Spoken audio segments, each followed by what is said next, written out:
Well, it turns out it lasted about 13 minutes. I'm going to be doing another one here. Still reading the same one, obviously. And down to part D, private money creation and financial instability. As we've seen, private spending financed by bank money creation could be inflationary.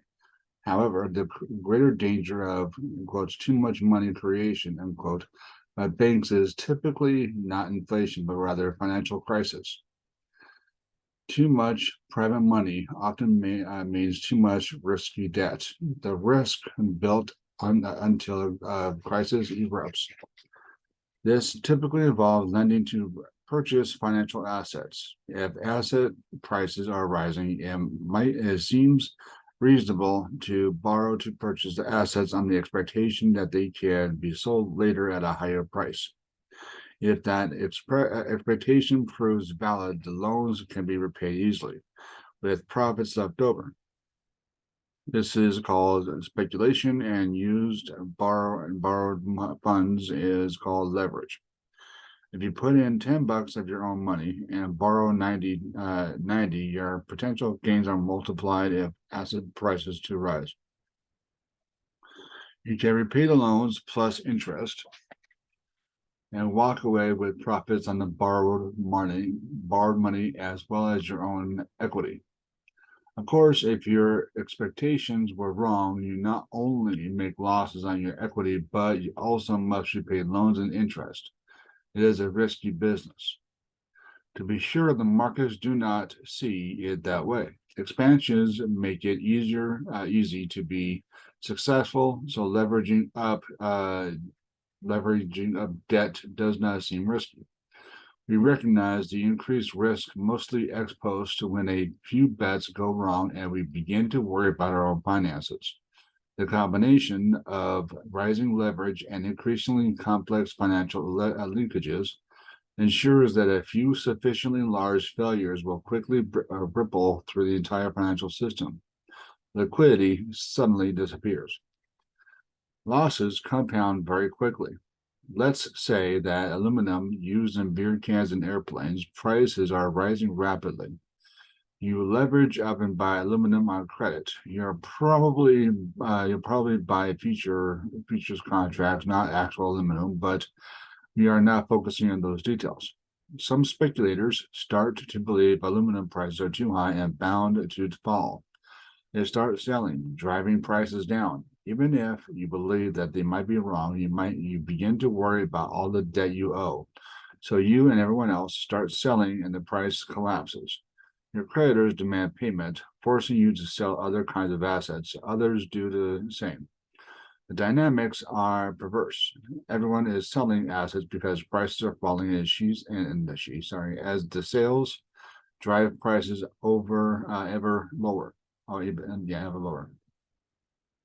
This is what Irving Fisher called a debt deflation, in quotes, process. And he explained that this is what caused the Great Depression in the 1930s to be so great. This has been repeated on a somewhat smaller scale over the past few decades, but the GFC that began in 2008 is the best and biggest example. Since the 1930s, we've avoided another Great Depression largely through government intervention with both fiscal policy or spending and monetary policy or lending. In a debt deflation scenario, the only liquid and safe assets are currency and bank reserves, as well as sovereign government bonds. In the old days, this would trigger runs on banks. You may recall this scene in It's a Wonderful Life when Jimmy Stewart's character implores his customers to keep their deposits in his bank. Today, we have deposit insurance, so the run is only on uninsured bank liabilities. The run is liquidity and can only be stopped by central bank intervention as lender of last resort, end quotes. Lending its reserves to banks so they can meet cash withdrawals. The basic rule of thumb is to, in quotes, lend without limit against assets that would be good if we were not in the crisis. In the aftermath of GFC, the Fed was further went further, excuse me. It dropped its target interest rate to near zero. It lent against questionable assets, and it bought trillions of dollars of assets, including not only treasury bonds, but also private debt, such as mortgage-backed securities. This was called quantitative easing. Fiscal policy can take the form of stimulus, temporary government spending programs or tax relief.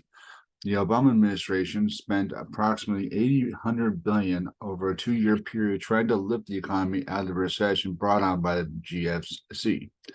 The global COVID-19 pandemic generated an even deeper recession and led to several rounds of relief packages that have totaled about $5 trillion in the case of USA by the end of 2021. The upside of such intervention is that we have so far avoided another Great Depression. Downside is that every intervention by governments, including lender of last resort, rescues by the central bank, validates the behavior that helped to create the crisis by preventing widespread bankruptcies of financial institutions. That is, successful rescuers promote more risk taking. The economists call this the problem of moral hazard, end quotes. Knowing that Uncle Sam will bail you out virtually ensures you'll need the bailout. This makes the structure of the economy evolve towards greater fragility. This is precisely what Minsky predicted would happen over the post-war period. He began to develop what he called the financial instability hypothesis. In the late 1950s. The early post-war was usually quiescent. There were no significant financial crises between World War II and the mid-1960s. Minsky attributed this to financial regulation plus subdued risk-taking maintained due to memories of the Great Depression. No one who lived through the fiasco wanted to take excessive risk, but he predicted that memories would fade and that financial institutions would find ways to get around the regulations and that financial practices would eventually evolve to promote more risk. And if the government, especially the Fed and FDIC, intervened to prevent crisis, those risky behaviors would be encouraged. This is why Minsky always said that his financial instability hypothesis is fundamentally pessimistic. That doesn't mean you give up, and Minsky was optimistic by nature. What he meant was that while you can never provide a once and for all solution to financial instability, you can constrain the instability through apt policy. Because there is no final solution, policy must be continually revised, and policy makers must be diligent. You want them to lend to promote the capital development of the country without promoting speculative bubbles, and you need to punish bad behavior. In sum, what is the danger of too much money creation by private banks? Well, they can finance excessive spending and increase the danger of inflation. This is similar to the problem of too much government spending leading to excessive demand on the nation's resources and output. But there is another danger when it comes to private money creation: financial instability. Financial crises are usually the result of too much money creation by private financial institutions. And as mentioned, they usually result from lending to purchase assets, including houses. This then boosts prices of the assets and can generate bubbles. The GFC was preceded by bubbles in the housing market, commodities, and dot-com stocks. In every case, borrowed money helped to fuel the bubble. In recent years, it appears that such crises have become more common and much more serious.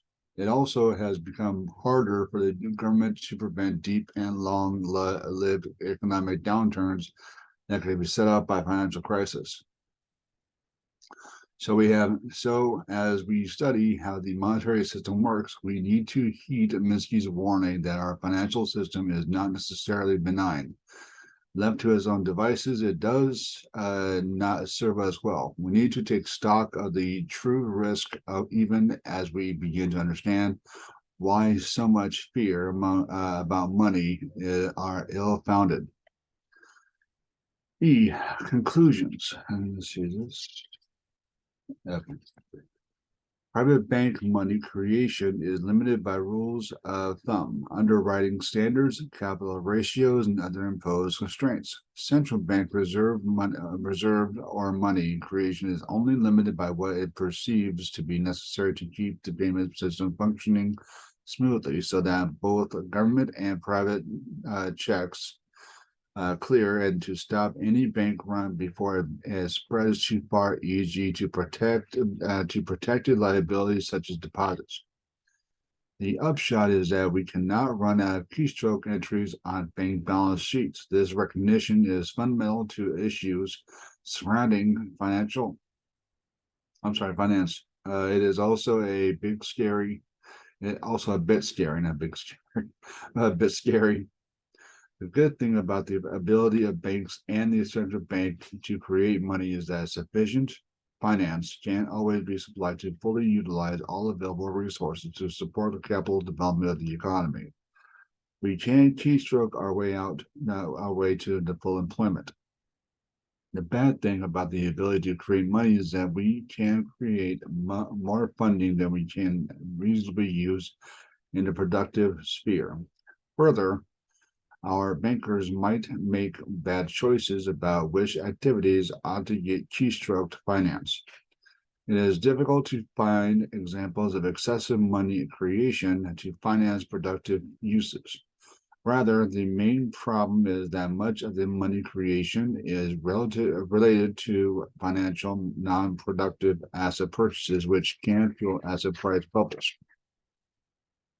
The biggest challenge facing us today is not the lack of finance, but rather how to push finance to promote both the private and the public interest. The next chapter is 4, which is balances balance. And the first one would be A, time, money, and balance. But before that is the prelude to that. But that'll be Monday. So thank you for listening. I hope you subscribe to this channel. I also hope that you follow me on TikTok at Calvin Taylor 666. The more followers I get, the likelier I'll be able to bring stuff like this to live on TikTok. Thank you for listening, and please follow me there, and please subscribe here, and go to realprogressives.org and sign up for book club and purchase. I believe it's like a 5% discount or something to that effect. This book. And once again, one final look at what the book looks like.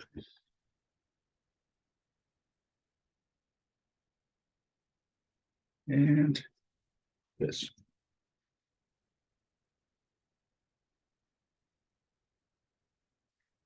And my other move. Anyways, yeah, the first part will go to TikTok, and this will go on YouTube, obviously. Either way, have a night.